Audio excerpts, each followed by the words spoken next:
ஓகேடா. இன்னைக்கு வந்து ஃபோனிக்ஸ்ல நம்ம எத்தனாவது குரூப்ல பார்க்க போறோம்? ஓகே, 9வது குரூப் பார்க்க போறோம். ஃபோனிக்ஸ் லெட்டர் சவுண்ட் வேர்ட்ஸ் மூணுமே படிக்கலாமா? சொல்லுங்க பாப்போம்.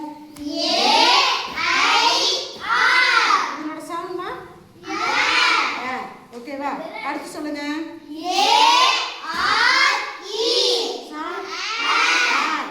ஓகேவா? அடுத்து இ ஏ ஆர். என்னது அது? ஓகே, இதனோட சவுண்ட் சொல்லுங்க. A I R sound. அடுத்து A R E sound. E A R sound என்னமா? ஓகேடா. இப்போ நமக்கு வந்து ஃபோனிக்ஸ் குரூப் 9ஓட லெட்டர் தெரியுது, சவுண்ட் தெரியுது. அடுத்து நம்ம என்ன படிக்க போறோம்? வேர்ட்ஸ் படிக்கலாமா? ஓகே.